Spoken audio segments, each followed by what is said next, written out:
Desserts aren't always right. But they're so sweet. Christian Arcand. What makes you the authority, brah? Christian and King. I know what the goodies.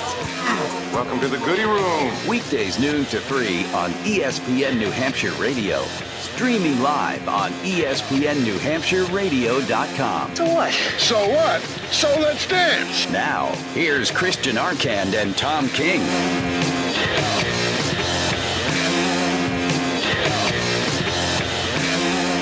Third and final hour of Christian and King, ESPN New Hampshire, streaming live on the ESPN Radio app and on our new website, ESPNNHradio.com. Go check it out if you have not already. It is a sharp-looking new website. Our blogs will be up very shortly, and you can check out some of our interviews, like with Jared Sullinger, Charlie Davies, etc.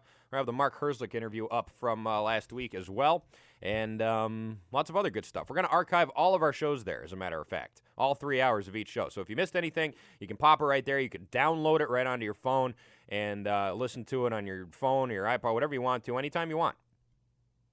We're going the extra mile here to bring you as much of our great programming as we possibly can. 603-883-9900, your phone number, 883-9900. Chad Finn of Boston Globe, Boston.com will be jumping on with me here in about 4 minutes. And we will talk Red Sox with him.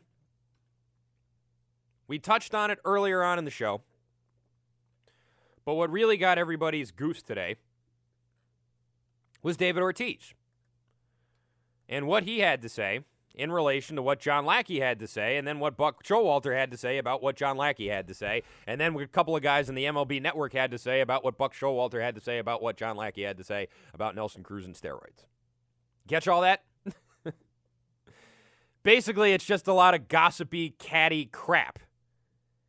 The type of which David Ortiz always seems to sort of embroil himself into.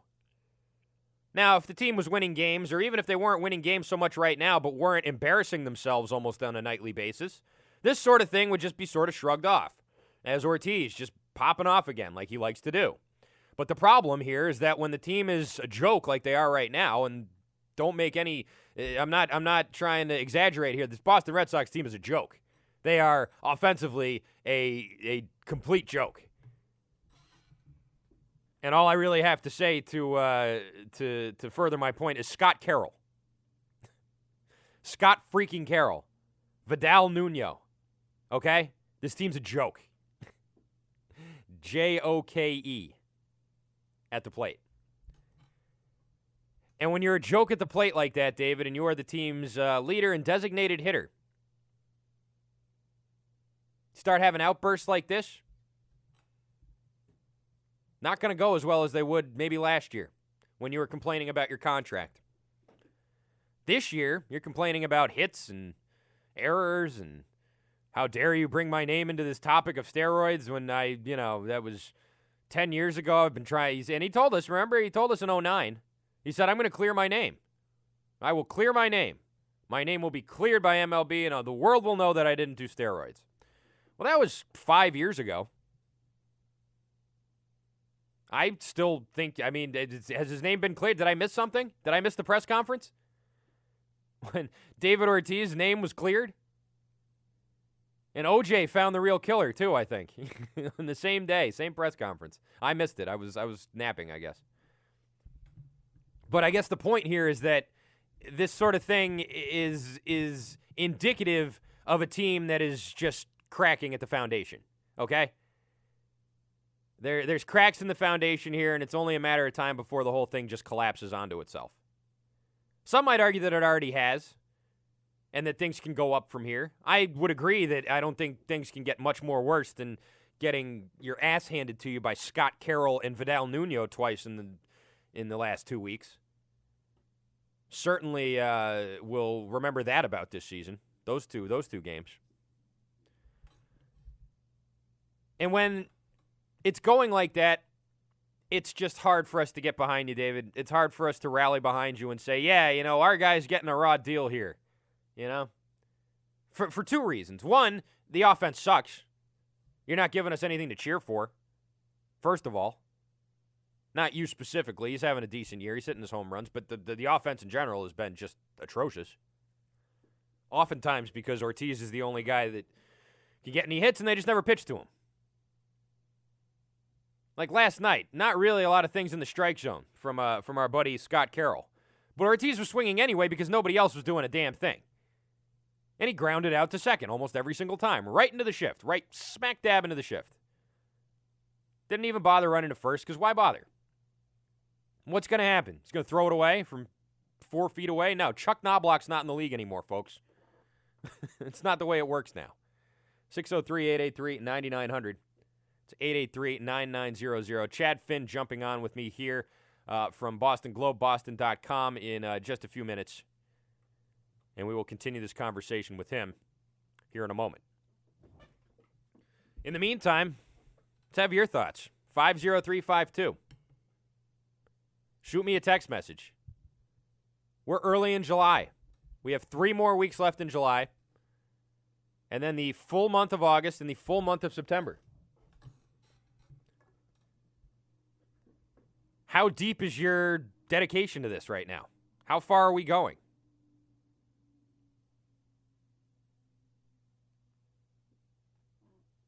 At what point are you going to throw your hands up and say enough? Or have you done it already? That's what I'd like to know. Do you think there's a trade to be made that can help the team? Or do you think it's basically just going to be about dumping some of these players who aren't giving you what you needed? And really, I guess the main question is, who's to blame for all of this? Not individually. A.J. Pierzynski's to blame. Now, I'm not saying it's one player. I'm saying, do you blame the players? All of them? Team's a team. They win together, they lose together. Do you blame the team? Do you blame the players on the team? Do you blame John Farrell and his staff? Do you blame the front office? If you want to even break it down players-wise, we can go offense, pitching, and bullpen if you really want to get specific, okay? That's fine. But where do you fix the blame? I would say, if I was to make a pie chart of it right now, I'd give about 65% of the blame to the offense and the players on the team in the offense. And then I'd split the remaining, 65%, the remaining 17.5% between Farrell and the front office. That's about where I'd put it. I'm putting most of it on the players here. These are not losers, folks. These are not players with losing pedigrees. These are multiple World Series winners. These are MVPs. These are Cy Young candidates. Guys who've been there and done it before. And they're not dogging it either. They're trying. This is just the best they can do. And that's what makes this all the more difficult to really stomach. Especially considering there's 3 more weeks in July and then 2 more freaking months to this baseball season. It just won't end. All right, joining me now here to discuss this, I tweeted that we will discuss rock bottom, and I believe that's what we're going to do. Chad Finn, Boston.com, Boston Globe, joining me here on Christian and King. Hello, Chad. How are you? I'm good. I'm ready to divide up some blame pie. Oh, you ready? All right, let's hear it. Let's get the pie chart right now. Where would you split it if we're going players, manager, front office? How would you break it down? I heard for the players. I'm going to go about 97.5% there. Okay. 2% for Charrington and 1% for John Farrell, I guess. But to me, it's just underperformance across the board. If I'm being serious, I guess you'd have to give more for Charrington because a lot of things that he did in the offseason just didn't work out, whether it's Pierzynski, whether it's Grady Sizemore. Mujica's been a bust from the beginning. I don't think they were necessarily looked at as bad moves at the time. I think logically some of them made a lot of sense, but they haven't worked, and ultimately that goes on the GM's record. So, in all seriousness, probably 10% or so for him. Farrell, I'm still making up my mind on that guy. He had a horseshoe in a good place last year when he would when he would make mistakes. They tended to work out for the Red Sox. As you think of Brandon Workman batting his first at bat since high school in the World Series, and it didn't backfire. There's some tactical things that leave you scratching your head. They worked last year. This year they haven't. His greatest asset as a manager, other than probably his pitching knowledge, is his communication skills, and I think that's kept the team from kind of coming apart of the seams to some degree this year. But Tactically, he hasn't helped the cause a whole heck of a lot, but ultimately it's just the players aren't getting it done. Well, Chad, you talk about sort of the cracks and collapsing, and yes, John Farrell has put sort of a smiley face on all of this, sort of accentuating the positives as they keep losing night after night. But, I mean, just today, we're having David Ortiz responding to something they said on MLB.com, which was responding to something Buck Showalter said, responding to something that John Lackey said about Nelson Cruz. I mean, if that's not the forebearer of some sort of internal turmoil, I guess. I mean, why isn't David Ortiz just grabbing John Lackey and saying, hey, shut the bleep up. Why are you talking about this? Why are you doing this to me? I'm the steroid guy on this team. Don't do that. I mean, that seems to me like we're hovering on the brink of some sort of meltdown. That's what I'm getting from this anyway. You feel that way? We know for all the positives of David Ortiz, and there are a lot. Performance, his kind of unifying way with people, how beloved he is generally around the game. He can be hypersensitive, and I think he is in this case. He never fully explained what happened in 2003, what the test was for. It was interesting that he had the players' unions backing at the time. You remember the press conference with Michael Weiner sitting next to him. Right.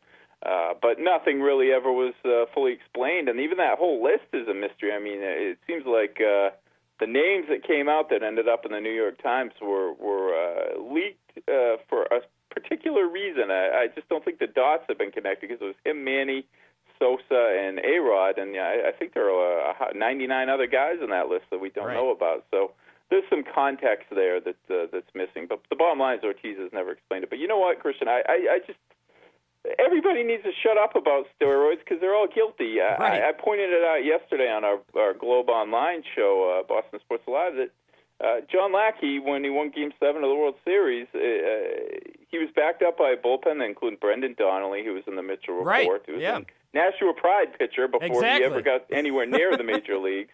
Guys, a lot of guys who were sort of independent league types who suddenly were throwing 97 miles an hour that year. And then, Buck Showalter comes out and calls out the Red Sox, and he managed some pretty interesting guys during his time at Texas.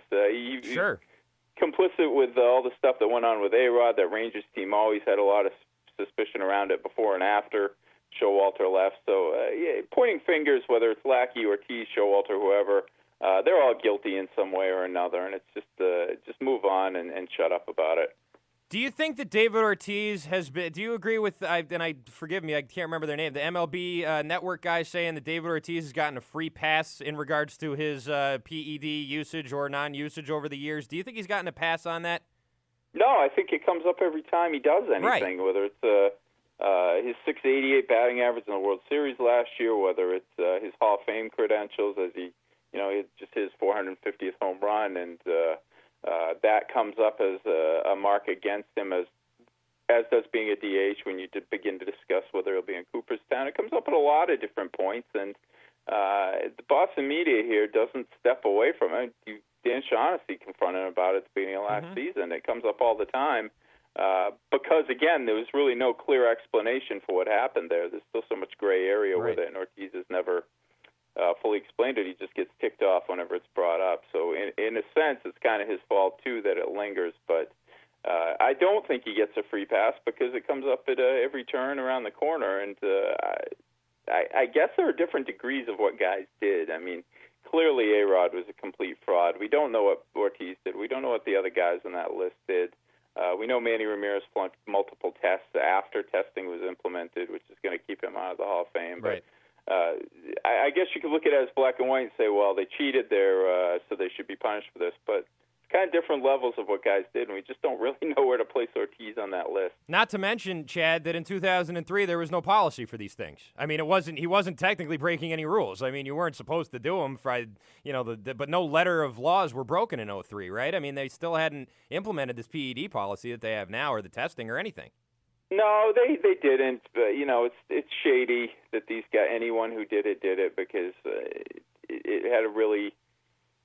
Ultimately, it had an adverse effect in the game. I mean, after the strike, all the home runs kind of brought interest back. And as fraudulent as '98 was, I still look back on McGuire and Sosa and remember how much fun it was to watch all that happen, even though it was completely phony.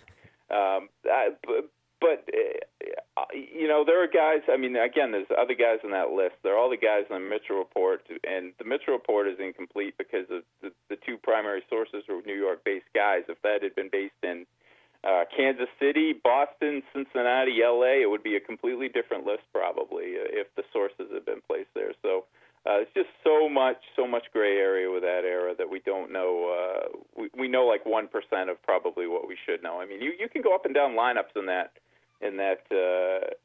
era, in the steroid era, the best teams, the worst teams, and you can look and say, holy cow, that guy hit 31 home runs that year. Yeah. And you remember, he looked jacked out of his gourd, and suddenly someone maybe you never suspected for using that stuff is someone who's obviously using that stuff. It was the era. We got to deal with it, and there's still fallout from it, and it's something that is going to affect David Ortiz all the way to the point where he's in year one on the Hall of Fame ballot. We're talking with Chad Finn here, Boston Globe, Boston.com. Chad, back to the Red Sox. Let's get down to it here. I've jumped off the boat with this team. What do you think the odds are that John Lester and Koji Uehara are on the roster come August? Pretty good with Lester, I think, because there's so much risk in trading him for the team, acquiring him, that he could just walk away. Mm-hmm. So I still think that there's a legitimate interest with the Red Sox, although their initial offer certainly seems to suggest otherwise. I think there's legitimate interest to bring him back, especially with the potential of backlash if he does walk away. The fact that he's having not quite a career year, but there are real strong indications here that he's getting better in certain areas even as he gets older. His command is better. His walk-to-strikeout rate is excellent. I think he's walking the fewest batters of his career. There's a lot of indication here that he's going to be a very good pitcher in his 30s, and I know they're skeptical of paying anyone beyond 30. John Henry went on record with that with the, I believe it was Bloomberg Business Week article about that, and I think that might have been an indication that they're skeptical of bringing Lester back. But there are also exceptions to that rule, and I think John Lester is one. I think he's going to have a 30s.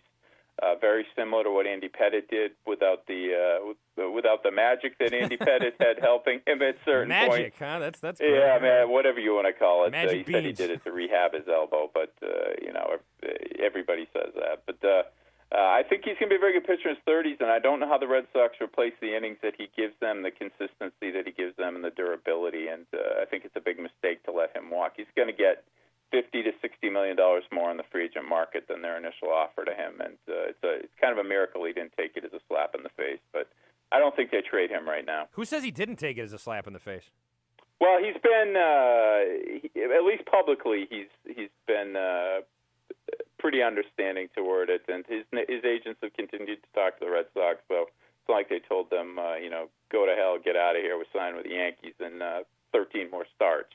True. I think there's real legitimate interest with him in remaining with the Red Sox. He's a guy who's thrived here. He's gone through a lot of things in his life here. Really grew up as a member of the Red Sox and had a lot of success here. Loves the city, loves pitching here, and ultimately, I think he wants to be here. And he's a practical enough guy to look at it and say, well, $70 million isn't a lot of money for a pitcher of my caliber and achievement, but it's a hell of a lot of money in life, and it's tough to take $70 million in anything as an insult. True. All right. How about Koji?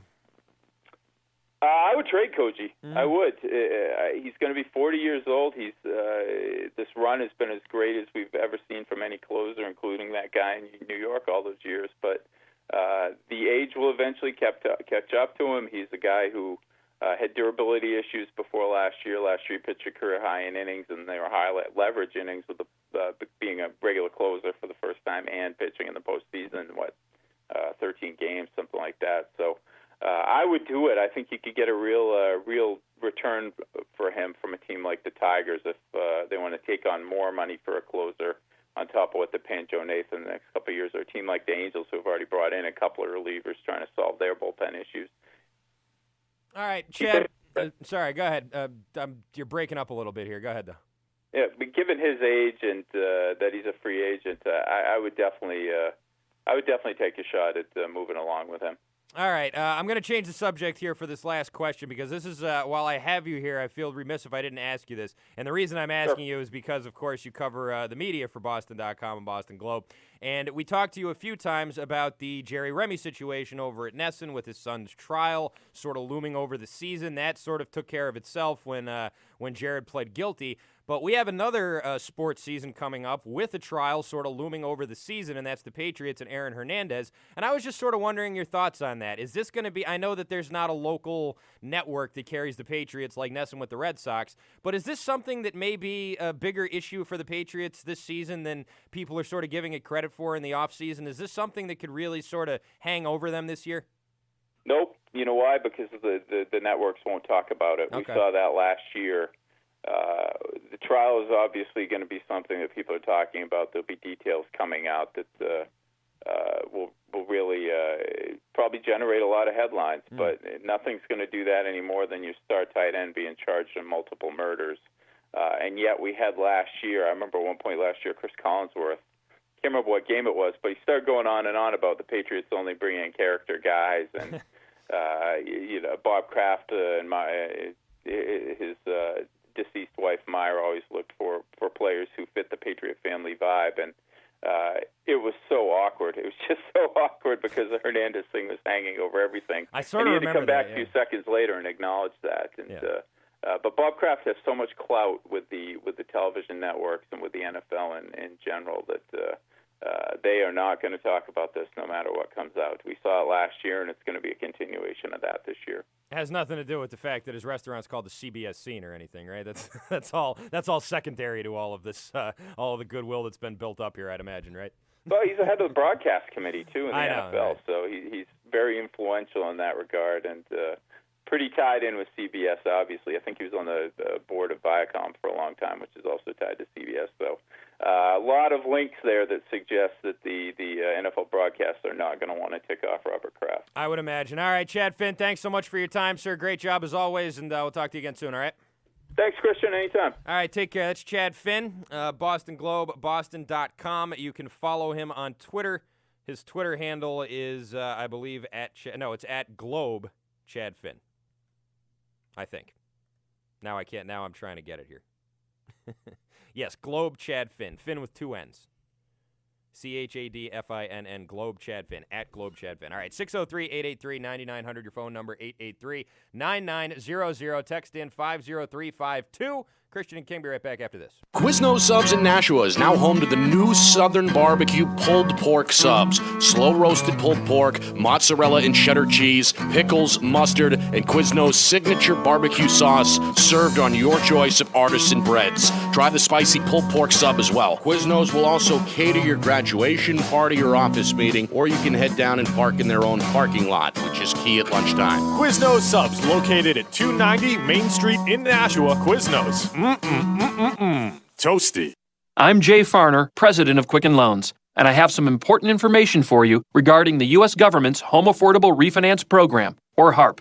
Nearly 3 million homeowners have already taken advantage of this money-saving program. The home loan experts at Quicken Loans fully understand the HARP guidelines and will strive to find the financial solution that's best for you. To learn more, call 800-QUICKEN or go to QuickenLoans.com. Important terms and conditions apply. Call us for cost information. Equal housing lender. Licensed in all 50 states. NMLS number 3030. $1 million life insurance policy for less than $14 a month. Now, he knows that he's helped make his family's future secure, no matter what happens to him.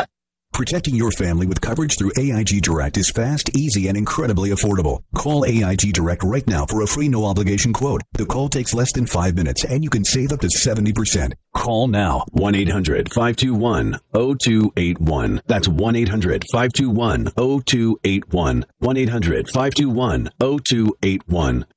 Attention homeowners. I'm Jay Farner, president of Quicken Loans, and I have some important information for you regarding the U.S. government's Home Affordable Refinance Program, or HARP.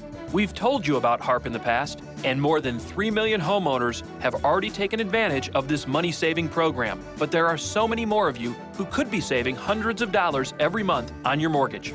And Quicken Loans is here to help you save your money. The home loan experts at Quicken Loans fully understand the HARP guidelines. If you weren't HARP eligible in the past, new guidelines could mean that now you are. Give us a call and we'll give you a Quicken Loans mortgage review. It's simple and easy. And for 4 years in a row now, J.D. Power has ranked Quicken Loans highest in the nation in customer satisfaction for primary mortgage origination. Call 800-QUICKEN. That's 800-QUICKEN. Or go to QuickenLoans.com for a mortgage experience that's engineered to amaze. For J.D. Power award information, visit jdpower.com. Payment example excludes taxes and insurance calls. For cost information, equal housing lender, license in all 50 states, NMLS. Hi, it's Bob from Bob's Discount Furniture.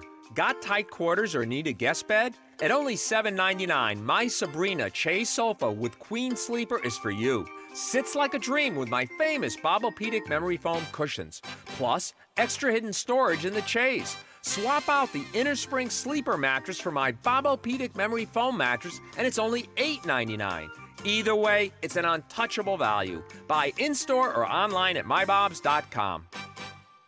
Hey folks, Tom Rowe here for the good people at Infinity of Nashua. Right now at Infinity of Nashua, they're home to one of the most unique automobiles on the planet. The 2014 Q50 all-wheel drive hybrid gets an astounding 30 miles per gallon with a powerful 360 horsepower engine that gives you the performance you demand from a luxury vehicle. The 2014 Q50 all-wheel drive hybrid is priced, get this, below $50,000. Other comparable luxury vehicles can cost you twice as much. All Infinity vehicles are backed by a 4-year, 60,000-mile warranty and a powertrain warranty for 6 years at 70,000 miles. At Infinity of Nashua, they know your time is valuable, and when it comes time to service your vehicle, Infinity of Nashua has a fleet of loaner cars for you to use, so you're not waiting around for your car to be serviced. And the service department hand washes and vacuums your vehicle after every visit. Infinity of Nashua is located on 105 DW Highway in Nashua, and can also be found online at infinityofnashua.com. Once more, Infinity of Nashua is located on 105 DW Highway in Nashua, and can also be found online at infinityofnashua.com.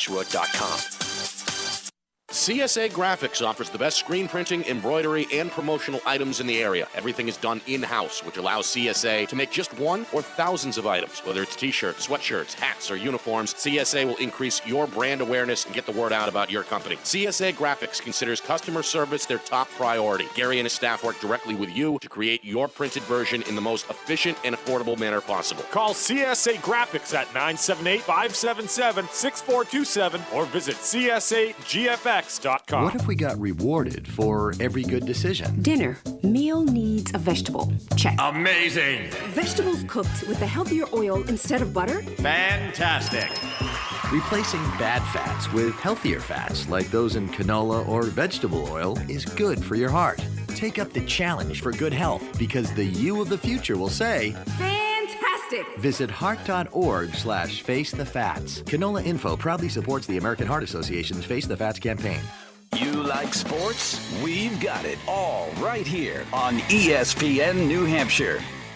Scores, standings, trades, and rumors. This is the ESPN New Hampshire Sports Center. This Sunday is the big race up at Loudon as the NASCAR Sprint Series comes to New Hampshire. Make sure to listen to Christian and King all week long for your chance to win tickets. Tonight, the New Hampshire Fisher Cats take on the New Britain Raw Cats. The Fisher Cats, winners of 5 in a row and 11 of their last 12, look to stay hot. First pitch at 6:05 from Northeast Delta Dental Stadium. The Nashua Silver Knights enjoyed a day off yesterday, but they'll get back to action tonight. They'll hit the road and head to Torrington to take on the Titans. Make sure to listen to all Nashua Silver Knight home games all season long on our sister station, WSMN 1590. Yesterday, the Boston Celtics fell to the Indiana Pacers in Summer League action. The number 6 overall pick, Marcus Smart, talked about his team's performance. They just attacked. You know, they were aggressive, and they got the calls. Well deserved. You know, they came out and they attacked the basket. We took a lot of jump shots, and they got rewarded for it. The Celtics are now 1-1 in Summer League action. The Boston Red Sox try to turn things around and try to somehow find some hits. They'll take on the Chicago White Sox tonight. First pitch, 7:10 with pregame at 6:25 right here on ESPN New Hampshire. I'm Rich Flair, and the Sports Center update was brought to you by Bud Light. Bud Light, the sure sign of a good time. This is the sports station with granite roots. This is ESPN New Hampshire. Christian and King.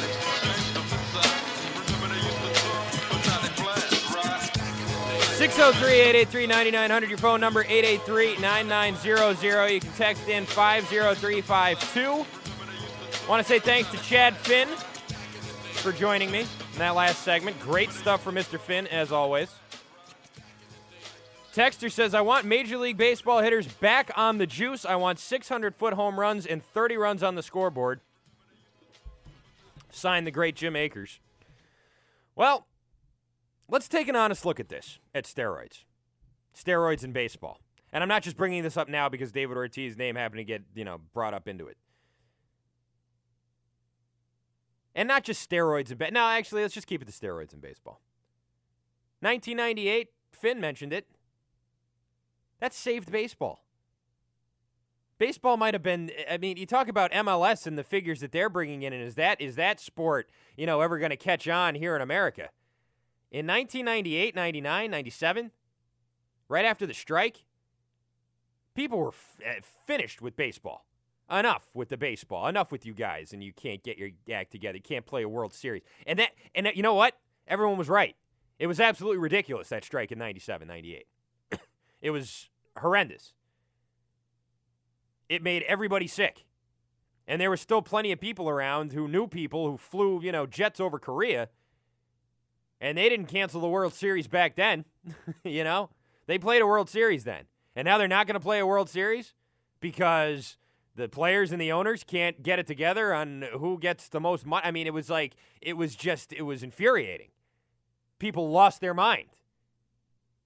And what brought everybody back? Mark McGwire and Sammy Sosa, who were jacked up with more steroids than you or I or anybody listening right now could do in a lifetime without our, heads exploding. Saved the sport. Was it false? Yes. Was it completely fraudulent? Absolutely. Was it fun to watch? Hell yeah, it was fun to watch. It was must-see TV. You stopped whatever you were doing, and you went somewhere. You went near a TV or a radio, or you put it on, and you watched every single at-bat that Mark McGwire and Sammy Sosa had. That was within reason. You flipped on Baseball Tonight on ESPN. You didn't miss it. You didn't want to miss any of that. Same with Bonds. Barry Bonds and his home run chase. Even with the people screaming at the top of their lungs about what a steroid cheat he was thrilling. It was thrilling television. And now, here we are. It's 2014, and you look at these numbers across the league. It's like the freaking dead ball era over here. You're right, Texter. It's not just because the Red Sox suck this year. Baseball's getting pretty damn boring. It is. I'm sorry. I'm saying it. It's come to this now. And I'd be saying this if the Red Sox were in 4th place, 3rd place, 2nd place, or 1st place. The overall product has gotten to a point now where it's just boring. The numbers bear this out. People like it when guys are hitting tons of home runs. And maybe they need steroids to do it, but that's what was getting people in the ballparks. That was what was saving your sport from, falling the way of MLS or the AFL or whatever it is. I'm not exaggerating. People were finished with Major League Baseball. We're at the All-Star break right now, okay? Nelson Cruz has 28 home runs. Jose Abreu has 27. Edwin Encarnacion has 26. Victor Martinez has 21. And Mike Trout has 20. Nobody else has 20 home runs so far. Does that seem like a lot? It shouldn't. Because there really shouldn't be guys all up and down each lineup belting 30 home runs every year. I agree with that. To a certain point, it's just it gets completely out of control. But there's not a lot of guys hitting 25 home runs a year. Anywhere. That's 5 players in the majors who so far up until this point have hit 20 home runs this season. Everyone else is less than that. That's the product that baseball is right now. I just wonder, what's going to happen? How are they going to get people back? It's one thing when you're in the middle of a steroid era and people are lining up at the gate to come and see their big slugger come and hit bombs. But when you're in Houston and your best player is, I don't know, LJ Hose? Is he the best hitter in Houston? I don't even know. But if LJ Hose is your best player, you're not really going to sell that many tickets. And he's not going to hit that many home runs. Sorry, LJ Hose. I like you. I love your name. But let's be honest. I mean, that's not gonna cut the mustard anywhere. When David Ortiz retires, and this Red Sox team doesn't have a single slug, I mean, assuming Mike Napoli's still here, maybe he will be, maybe he won't be. By the way, Mike Napoli so far this year, 10 home runs. 10. On pace for 19, I think, total on the year. Nelson Cruz is on pace for like 50, I think. Abreu, same deal, about 50. Edwin Encarnacion, I think 48. Victor Martinez, 40. Trout, 37, something like that. I think Ortiz is on pace for 36. But, I mean, is that going to be enough? There any, like, really big sluggers coming up through other than Abreu and Trout? And those two guys are fun to watch, don't get me wrong. But, I mean, look around the rest of the league. What happened to a lot of guys? What happened to Ian Kinsler? 11 home runs this year. What happened to Evan Longoria? 11 home runs. Brian McCann, 10 for the Yankees. Adam Dunn, 13 with the White Sox. Yoenis Cespedes, 14 in Oakland. Miguel Cabrera's only hit 14 home runs this year. Adam Jones over in Baltimore, supposed to be a 40 home run hitter at this point in his career. He's got 16 so far. I'm just saying it's different. And you'd be naive to say that, okay, now that there's been stringent testing for PEDs and so forth, this power shortage is just a coincidence. No, it isn't. It's not at all. And I know I exaggerated earlier when I said dead ball era type stuff. It's not dead ball era. It's not too far off. I mean, compared to what we had in the 90s and early 2000s, might as well be. And listen, I love a good pitching performance just as much as anybody. But when you're out there making Scott freaking Carter, or whatever his name, I can't even remember his name now. Making Vidal Nuno look good. He's shutting you down. He's throwing 6 shutout innings. You know, when it's come to this, maybe there's something going on here. Scott Carroll, not Scott Carter. Scott Carroll. 6 1/3, shutout ball. And part of it's because of this Red Sox team and the way it's been assembled. I get that. I'm not sitting here trying to deny this. Obviously, this team had a lot of problems with it coming into the season. And moves like A.J. Pierzynski and Grady Sizemore and Edward Mujica and so forth made it very difficult for this team to succeed. We didn't think so in the beginning. Sort of figured, okay, you know, these guys can help out. We won a World Series. We got our young guys coming up. Everything seems to be going according to plan. We didn't expect to win this World Series, but now that we did, let's just keep on winning World Series. Or at the very least, contending for them. How about let's stay out of last place in the AL East? Let's start there. And we can build from that. It's so stunning. It really is. Baseball's a funny, funny game. 603-883-9900, your phone number, 883-9900. Text in 50352. Christian and King, we will wrap things up next with Can I Finish? And we got one more SportsCenter update coming at you from Rich Flera. Don't go anywhere. I'll be right back. Hey, Lynn, how are you? Great. It's been a while. You look good. Thanks. Hey, can you tell? I knocked off a few pounds recently. Yeah, I mean, you really look good. Well, I can't take all the credit. I owe it to Dr. Waldman and his cool sculpting. Who? Dr. Waldman. He's right on Riverside Street in Nashua. I'm telling you, I never had a hard time with my appearance. I work out, I eat healthy, but I just couldn't get rid of these love handles until I had cool sculpting at Dr. Waldman's. Oh, yeah. I've heard of Dr. Waldman and the new cool sculpting. The entire staff there's great. They'll sit down with you and consult on exactly what you're looking for. Yeah, they made my cool sculpting experience comfortable comfortable and safe, no incisions, no downtime. Plus, I was back at the gym the same night. And I must say, I like what I see. Well, then I'll see you for dinner. Absolutely. Waldman Plastic Surgery and Dermatology on Riverside Street in Nashua. Make sure to mention this ESPN New Hampshire ad to get a free cool sculpting consultation with Dr. Waldman. Call 603-577-5559 or visit them online at Waldman Plastic Surgery and Dermatology.com. That's Waldman Plastic Surgery and Dermatology.com. This is a tale of two households. Same town, same street. In fact, they're neighbors. Hi, Bob. Hi, Liz. This is what Bob's household sounds like. This is because Bob and his family did not visit Loon Mountain, did not yell like Tarzan while they swung from a trapeze in the Aerial Forest Adventure Park, did not get lost in the giant log jam maze or zipline their way across the Pemmy River, nor did they scale Loon's huge outdoor spiderweb, climb the outdoor climbing wall, bounce around Paul Bunyan's backyard, flip for the bungee trampoline, hop on a mountain bike, or soar to the summit for stunning views of the White Mountains on New Hampshire's longest gondola sky ride. Whereas over at Liz's house, they did. A Loon Adventure Pass gets you a full day of thrills and adventure starting at just $33 for kids and $43 for adults. Loon Mountain, just 3 miles from exit 32 off I-93 in Lincoln, New Hampshire. Scout your summer adventures at loonmtn.com. That's loonmtn.com. Or call 800-229-LOON.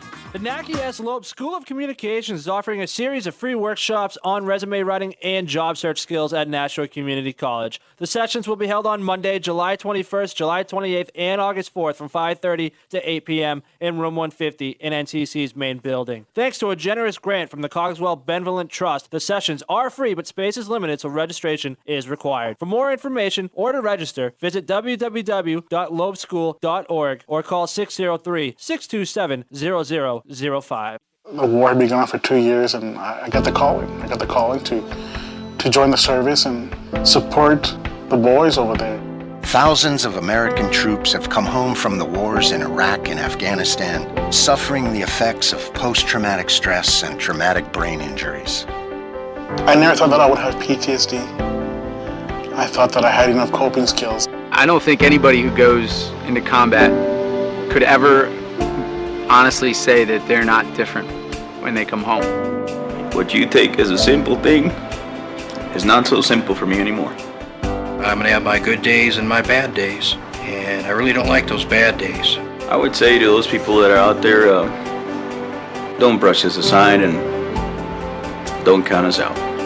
Help the USO support these troops and their families. Hear more of their stories at usoinvisiblewounds.org. The wounds are invisible. The stories are real. You're listening to Southern New Hampshire's home for the Boston Red Sox on ESPN New Hampshire. Scores, standings, trades, and rumors. This is the ESPN New Hampshire Sports Center. Tonight, the Boston Red Sox will try to get out of their offensive slump as they'll take on the Chicago White Sox for the second of 4 at Fenway Park. They'll have to do it against John Danks, who's 7-6 with a 4.12 ERA. Manager John Farrell spoke about his team's offensive struggles. I walk in every night thinking we're going to put up an outing where we're going to be in the ball game, where we've got the ability to execute, to create opportunities. That wasn't the case tonight. First pitch at 7:10 with pregame at 6:25 right here on ESPN New Hampshire. The New Hampshire Fisher Cats look to make it 5 in a row and 11 of their last 12. They're at home taking on the New Britain Rockets. They'll finish off a game that was suspended due to weather last night and then play the originally scheduled immediately after. The Nashua Silver Knights had enjoyed a day off yesterday. They'll hit the road tonight. They'll take on the Torrington Titans. Make sure to listen to all Nashua Silver Knight home games all season long on our sister station, WSMN 1590.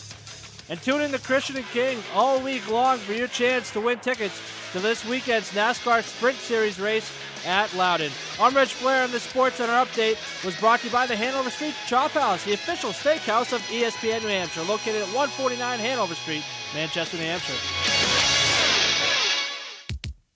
You're listening to Christian and King on ESPN New Hampshire.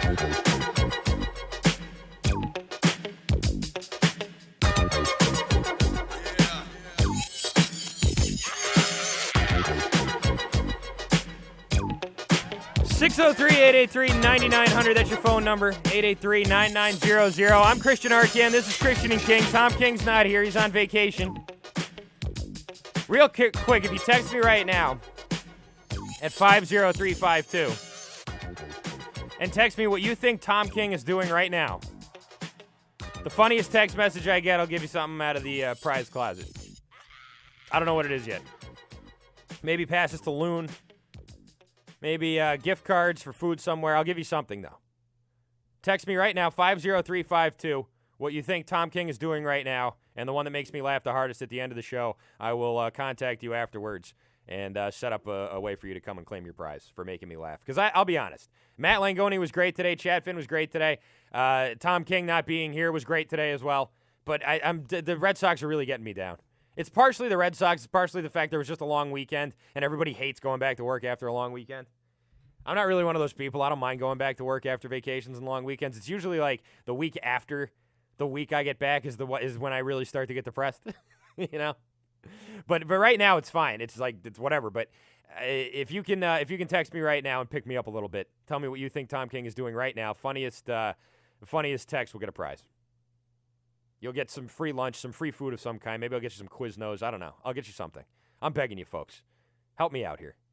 I'll try and help you out, too, with Can I Finish here in just a second. But first, preview of the Red Sox baseball game tonight. No Jim Sensabella coming up after me, by the way. Instead, you will have the final hour of SVP and Rosillo, followed by Dan Lebitard, followed by the High School Insiders, followed by Red Sox baseball, starting with the 6:25 pregame. And that'll be brought to you by Mike the Muttman Mutnansky, who is a very familiar voice here on these airwaves. Red Sox against the White Sox, and Brandon Workman on the mound after getting absolutely stomped in his last time out. The Red Sox have lost 6 of their last 7. They're 10 games out of first place in the AL East. Last time they entered the break in worse shape was when they were 13 games under 500. That was in 1996 going into the All-Star break. And I guess there's still technically time. They got 3 more games with the White Sox, and then a 3-game set with the Houston Astros. And God help me if they get swept by the Houston Astros, I may not watch another game all year. I'm serious. I might not watch another Red Sox game all year, even though I professionally have to.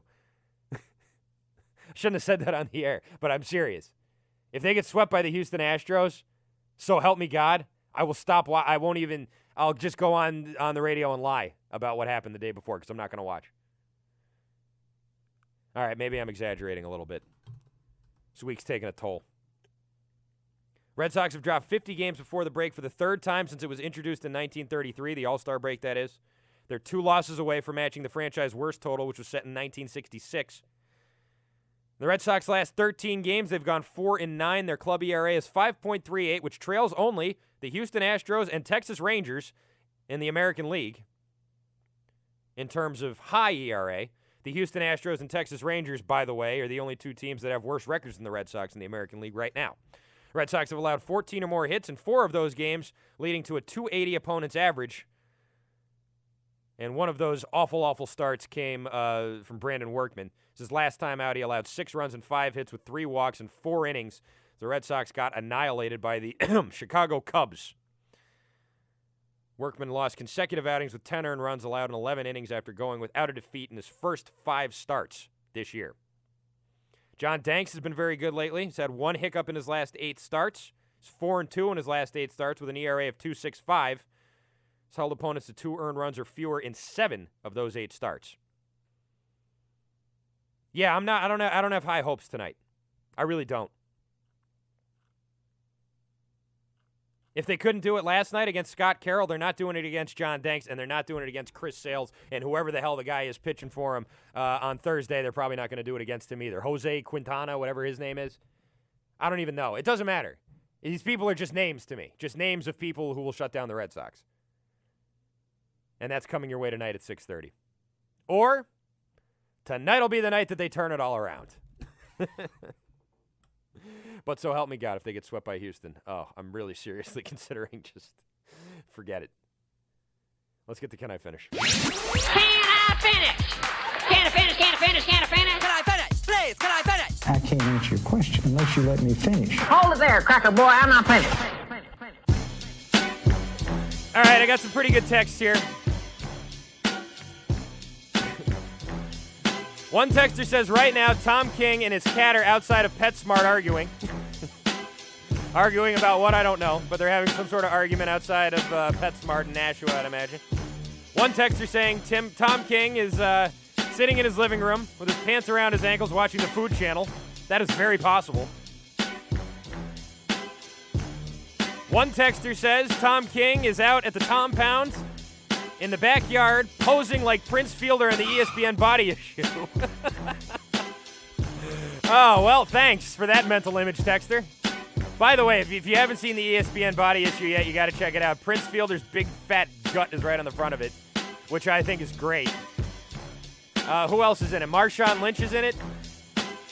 Larry Fitzgerald, Michael Phelps. Those are the dudes who are in it. Ladies. The women who are in it, I'll be honest with you, outside of Venus Williams, I didn't know who a lot of them were. Not because I'm not, one of them was like a cliff diver. The hell I care about a cliff diver? Anyways, check it out right now, if for no other reason. Oh, one of those girls. One of the hockey player. I forget her name. Oh, but she's pretty slamming. She's in there too. A girl who is a professional snowboarder, I believe. See, I'm having a hard time with this. Yeah, Jamie Anderson. She's the snowboarder. She's the blonde. She's on one of the covers. She's pretty hot. Megan Rapinoe, soccer player. I think it's the girl with the really short haircut. She's in there. Venus Williams is in there. Ginger Huber, the cliff diver. I didn't know cliff diving was this big of a sport, but I guess it is. To get you on the body issue. And the girl who I was talking about earlier, Hillary Knight, women's hockey player. Oh my God, the abs on her. Rest of her's not bad either. But really, it's all about Prince Fielder in his giant, glorious, beautiful gut. That's the one you should check out. My favorite picture out of all of these is a picture of a WNBA player. Her name is Angel McCautry, and it shows her. She's jumping in the air. You can see a little booty, which is nice. And it looks like she's about to do a reverse layup. Very cool picture. I think that's the best picture out of all the ones that were snapped, if we're going artistically. And Miss McCautry has a pretty nice remix going on there as well. All right. As for my Can I Finish, take you to the great state of Washington, D.C., where a gentleman named Jake Close, a college student, or maybe this is in Philadelphia, not in D.C. Anyway, Jake Close, who is a college student, was interviewed by a paper called the Press Enterprise. Not sure what the Press Enterprise is. Anyway, Jake Close was interviewed by them. And it wasn't like a full interview. It was one of those man-on-the-street interviews where they ask you, what do you think about this certain thing? And you give them a quick, one-sentence answer, and then they stick your face in the paper with your little answer as the caption underneath. And basically the question was, should Washington's NFL team change its name? And Jake Close, a college student in Bloomsburg, said, I think they should keep the name, but change the mascot to a potato. Ba-dum, psh. Get it? Redskin potato? Very, very funny, I know. Jake Close is a regular Jimmy Kimmel over there. But the funny thing is that Jake Close was a fugitive. A fugitive from justice. Campus police recognized Close, who was wanted for jumping his bail on a DUI case, tracked him down, and was arrested at the Student Rec Center on Sunday.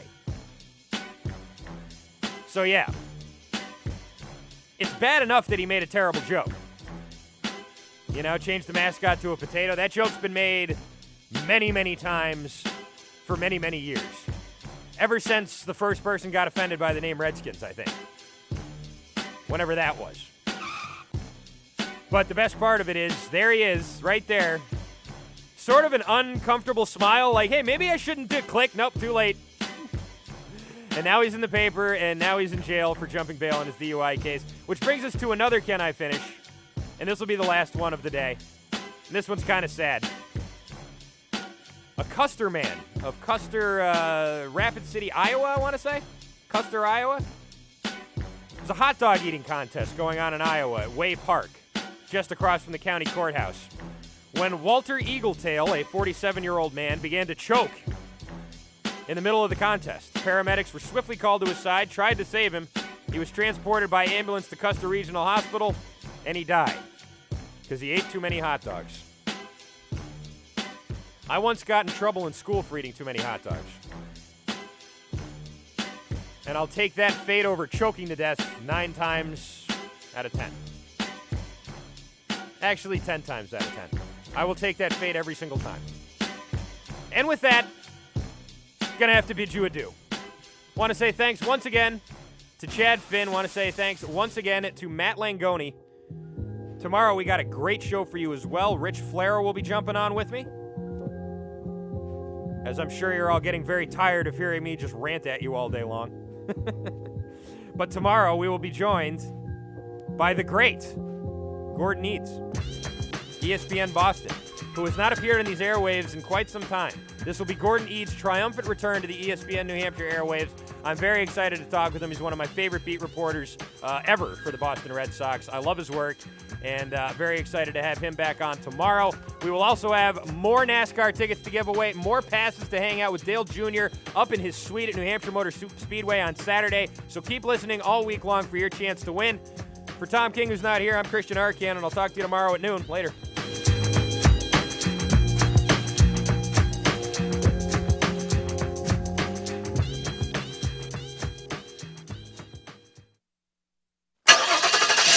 I'm Rich Flair, and here's your Infinity of Nashua keys to the game. As the Red Sox continue to struggle offensively as they could only muster 2 hits last night, dropping to 1-6 on the homestand, they'll have to go up against John Danks, who's 7-6 with a 4.12 ERA. These keys to the game were brought to you by Infinity of Nashua, the official luxury car of the Boston Red Sox. Visit them online at infinityofnashua.com. The Nashua Silver Knights offer the best baseball experience in all of New Hampshire. The tickets are cheap, there's plenty of food and drink available, and the kids absolutely love it. Come down Thursday.